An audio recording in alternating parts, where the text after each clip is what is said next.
Hola amigos, soy Niurka Meneses y estoy súper feliz de estar con ustedes nuevamente en otra edición de Cuéntame tu historia. Hoy estaremos conversando con Boindra. Bienvenido, buenas tardes, ¿cómo estás? Buenas tardes, Niurka, y buenas tardes a todos los que nos escuchen, pasado el tiempo, etcétera, etcétera. Muy Así es. bien. Bueno, ahora quiero que nos cuentes un poquito sobre ti para que las personas que nos están viendo y nos vean, pues conozcan un poquito sobre ti, sobre todo sobre tu nombre. Bueno, muy bueno. Bueno, yo soy músico, lo he sido toda mi vida. He vivido de la flauta travesera como solista en una banda municipal en el País Vasco. Y, y bueno, pues me ha ido muy bien hasta que tuve que dejarlo por un problema de oídos, ¿no? Ahí es donde apareció el nombre de Boindra.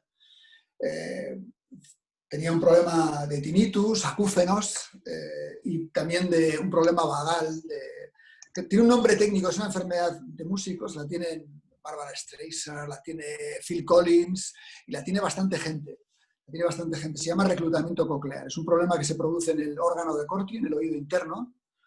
Y entonces, a raíz de esto, pues me metí un poco más en el mundo porque no hay tratamiento realmente.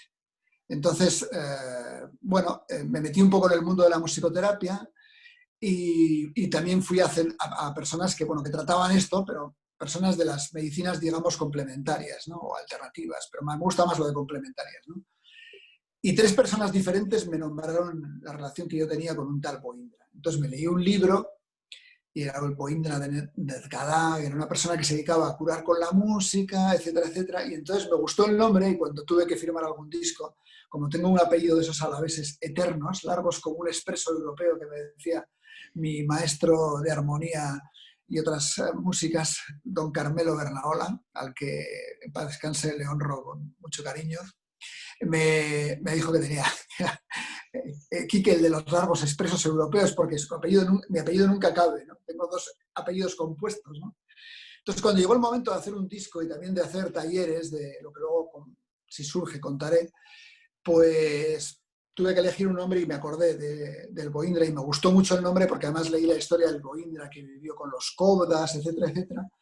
Entonces yo le puse a mi casa el nombre de Beiraich y Boindra de Beiraich es el nombre con el que suelo firmar los talleres, discos, etcétera, etcétera, porque me gustó la empatía que tenía alguien que cantaba a otros para elevar su frecuencia. Entonces de ahí vino también. Al principio yo empecé a cantarme para elevar mi propia frecuencia, que estaba hecha puré, ¿no? Entonces de ahí viene el nombre de Boindra. Ah, genial, Sí, muy sí, interesante, de verdad nunca me lo imaginé. Bueno, sí. ¿podrías contarnos ahora una experiencia donde hayas logrado algo que tú querías y cómo te sentiste?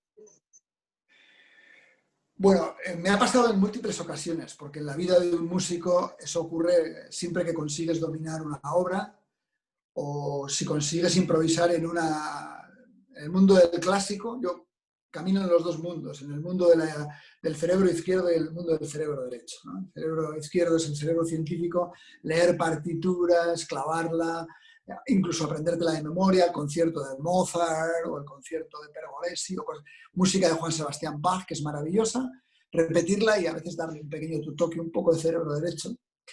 Pero en el mundo del cerebro izquierdo es el mundo de la improvisación. Y cuanto más técnicas, más cerebro izquierdo. Salto un móvil, eso me recuerda que Perdón. yo también, yo también lo voy a poner el mío, creo, Se me pasó, sí. en modo silencio, le voy a bajar el timbre por si acaso. Bueno, pasan las mejores familias que dicen, ¿no? Entonces, bueno, pues nos hemos quedado en donde estábamos. En la experiencia, cuéntame, te voy a preguntar de nuevo porque ese pedacito lo puedo Sí, editar. no, sí. Creo que una de las más gratificantes es cuando llegué a dominar los armónicos. Eh, de todas las cosas, no había en teoría terapia para esto, yo tocaba la flauta, me metí un poco en el mundo de la musicoterapia y ya aparecieron el canto difónico, el canto de armónicos, ¿no? Entonces, aparentemente es una técnica muy difícil, ¿eh? Sí que necesita perseverancia, pero no es tan difícil. Y no es mágica, tiene una parte que se le concede de magia. yo había oído hacía tiempo discos de un cantante muy famoso y me pareció que lo que estaba haciendo era imposible, ¿no? Cantar dos melodías a la vez, o con dos, se oían dos sonidos claramente, ¿no? Entonces, cuando descubrí que eso era una terapia que leí, me metí en el Google y descubrí cantos armónicos pueden hacer que nuevos enlaces sinápticos se produzcan con las células nerviosas y que los lamas lo utilizaban del Tíbet, etcétera, etcétera, como un medio de curación, ¿no? Entonces eso me resultó muy emocionante. También oí otras cosas, que los tinnitus que yo tenía eran anahata, el sonido del universo, de los neutrinos, etcétera, etcétera, y que no era el motivo de angustia, sino que eran un elemento con el que se podía meditar. Naturalmente, cuando empecé con el tema de los tinnitus y los acúfenos y todo lo que rodea el mundo de esa, entre comillas, enfermedad o accidente laboral que es el reclutamiento coclear, pues, bueno, me metí con los armónicos a tope. Lo leí y dije, tengo que aprender. Fui a un par de cursos, los enseñaban de una manera muy etérica, pero me metí a fondo, practiqué muchísimo. Alguna vez me llegué a quedar afónico de tanto que canté y lo conseguí dominar. No solo eso, sino que conseguí, creo que es una de las satisfacciones que tengo, es haber creado un método para poderlo enseñar, porque vi que mis mejores maestros han sido los niños. He enseñado 22 años de mi vida clases de flauta travesera en muchos lugares y a muchísimos niños mayores y niños. Siempre el que aprende es el niño. Da igual que te venga alguien que es mayor que tú o con 80 años o que te venga un chavalito de 5, de 6 o de 7. ¿no? Siempre el que aprende dentro de nosotros es el niño interior, ¿no? Bueno, pues entonces llegué a dominarlos y creo que la satisfacción me queda haberlos aprendido a hacer bastante bien, mejorarlo con los años y encontrar una manera de enseñarlo, de que la gente lo pudiera decir, pues no es tan difícil, se puede con práctica aprender a cantar esta forma de producir los sonidos, ¿no? Sí, esta es creo que una de las satisfacciones que me queda, al menos en una parte de mi vida a partir de creo que tenía entonces yo 42 años, cuando estallaron los virus. Genial, genial. Pues me da muchísimo gusto, felicidades, de verdad. Y es un mundo para mí un tantito desconocido, pero voy a empezar a entrar, a incursionar en ese mundo porque me suena interesante. Además, yo tengo mucha relación también con la música. Sí, estupendo. Te espero en el próximo taller de armónicos. Pues esperemos que cuando abran todo esto, que se normalice, pues ahí estaré. Sí, no, además yo tengo esto de los vascos, ¿no? Decimos, bueno, vienes al taller y si no aprendes, te devuelvo el dinero. Si alguien no aprende a cantar armónicos, te devuelvo el dinero. Nunca me ha pasado. Todo el mundo ha salido cantando armónicos. Al menos dos armónicos sí pueden cantar la gente y luego es cuestión de práctica. Aparte, hay un seguimiento, como lo estamos viendo nosotros ahora, me conecto con gente de diferentes lugares del planeta y enseño a los perseverantes, que es lo mejor que hay, ¿no? Claro, genial. Sí. Genial. Boindra, ¿nos puedes contar ahora una experiencia donde las cosas no te salieron como tú esperabas? Es decir, lo que las personas normalmente llaman fracaso, yo llamo aprendizaje. ¿Y qué aprendiste?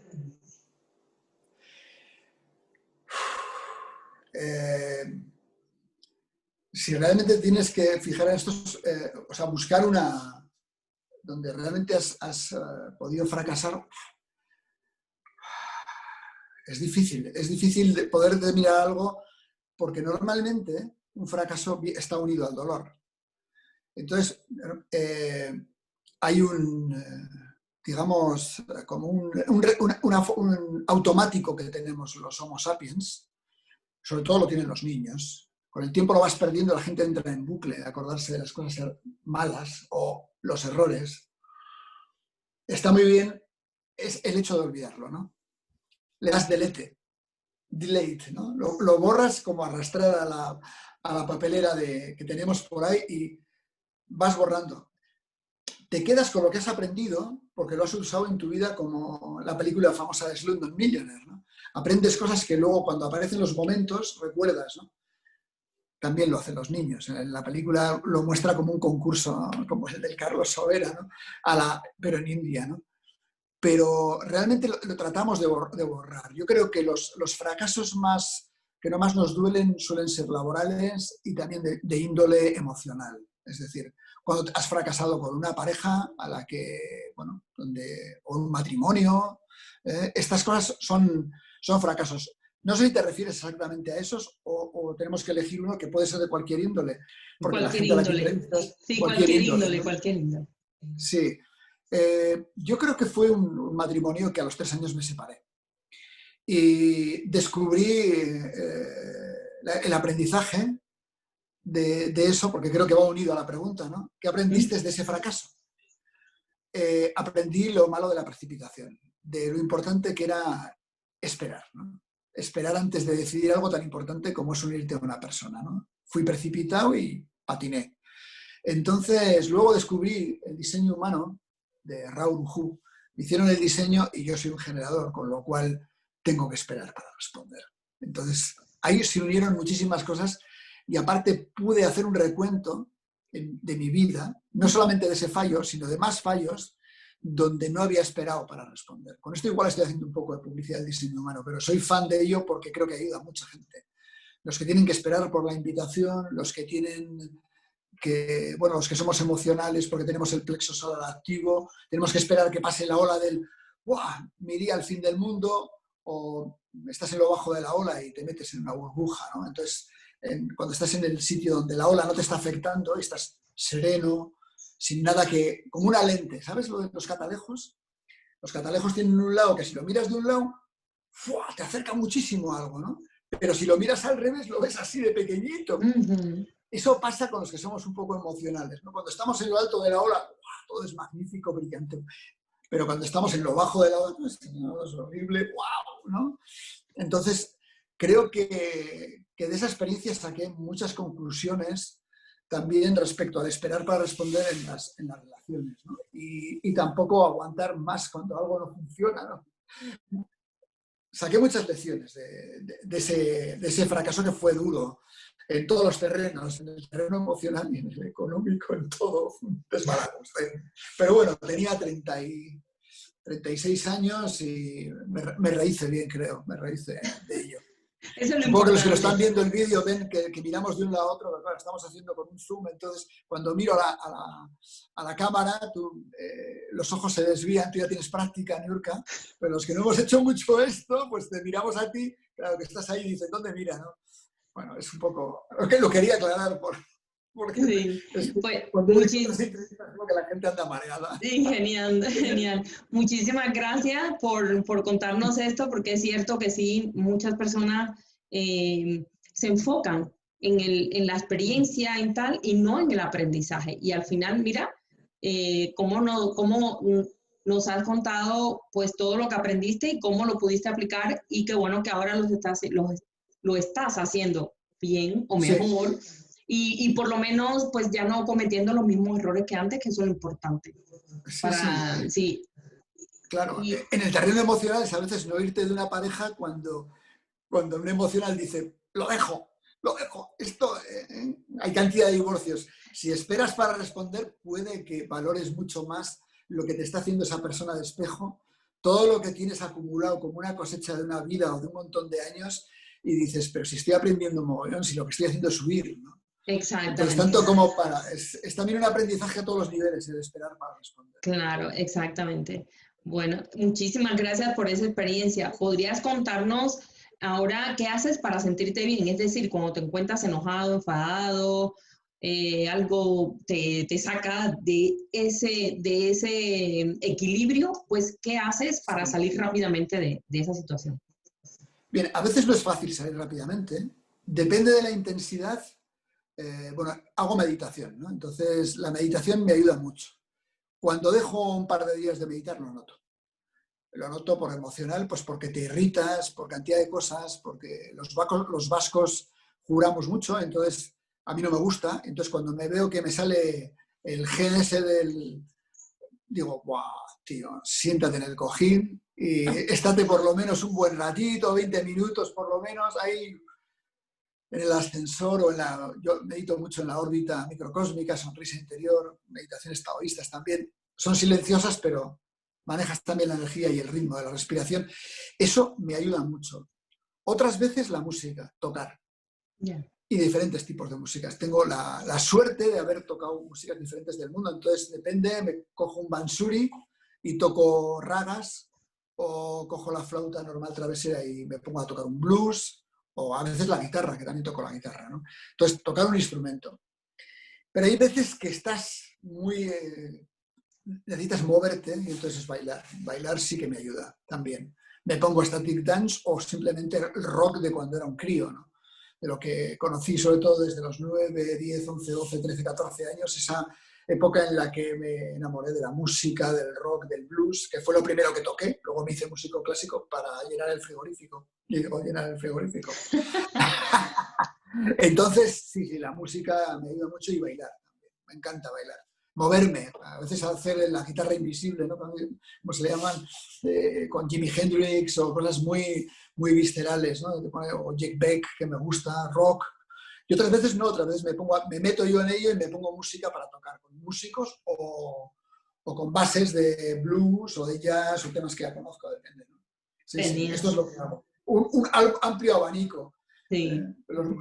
Yo recomendaría a todo el mundo, bueno, no solo que cante armónicos, que no hace falta ser músico, sino que aprendieran a tocar un instrumento, aunque sea, creo que uno de los instrumentos más fáciles que hay es la flauta nativa americana. Solo tiene 5 notas, pero te mueve el aire, te mueve la emocionalidad, y como dicen los indios americanos, dicen, la flauta nuestra no es un instrumento para hacer música, es una herramienta para conectar con el gran espíritu, ¿no? Es como un ritual, claro, donde tú sueltas a tierra lo que no necesitas y con el aire, con ciertos sonidos, estás de alguna manera conectando con ese espíritu que mantiene todo el universo vibrando, ¿no? Entonces, bueno, es un instrumento muy bonito y muy fácil de tocar. Hay de todos los tamaños, desde chiquititas a grandes, las buscas para... la flauta en la, por ejemplo, es un buen tono y es un tamaño donde los dedos te van a ir parecido que una flauta dulce. Pero más fácil, porque la embocadura es solo soplar.